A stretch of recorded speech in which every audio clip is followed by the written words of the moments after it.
I'm gonna be honest with you.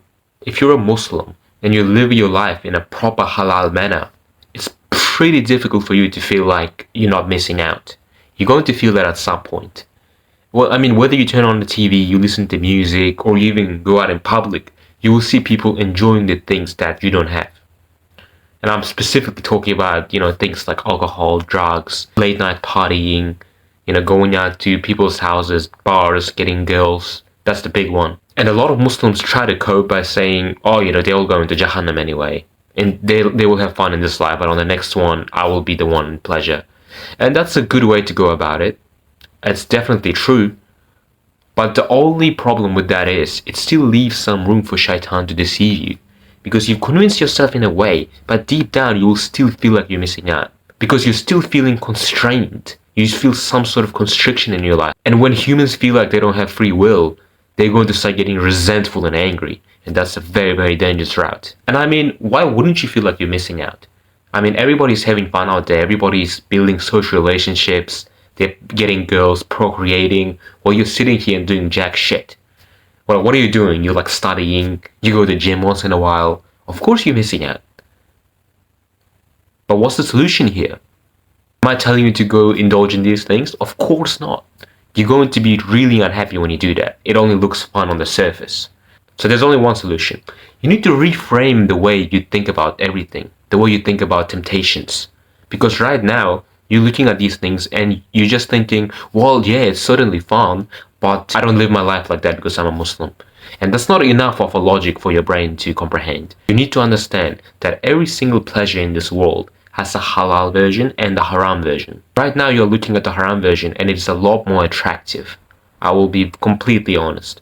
But the halal version, at the end of the day, is always going to be much sweeter.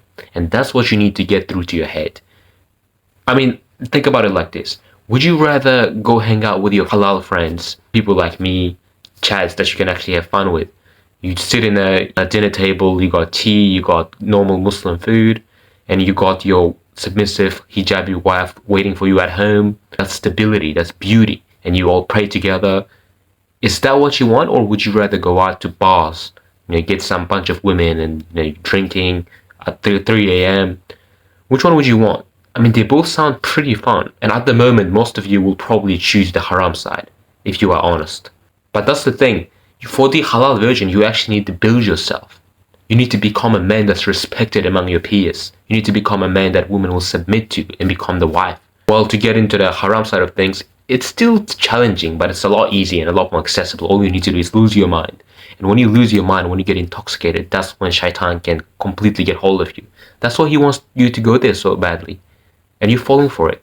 You can't just deny that you want these things. You need to face them. And you need to look at it face to face. And you need to be one step away from it. And you have to say, I'm not going to take that step. I'm going to choose the halal route. Not because you have no choice, but because you are choosing. You get it? It needs to be your own choice. It can't be fake. It needs to be real. So that's step number one. You need to choose consciously to want that halal lifestyle over the haram one. And the next step is you need to actually become a man who's capable of going both routes. You need to become a man who can actually get women. You need to be in a good shape. You need to be objectively high value. You need to have a good job. You need to have money, whatever, knowledge. Improve yourself in as many criteria as possible, and you will know that you're a high value man because you'll be able to get anything you want. And at that point, you're going to come to the haram side of things and you're going to say no, and you will work really, really hard to get a submissive wife and chat friends like me.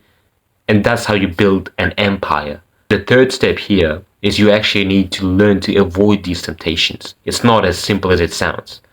Now, I can't get into that in this video. I'm kind of running short on time. So you need to watch this video right here. That's why I explain everything about how to avoid modern Western temptations.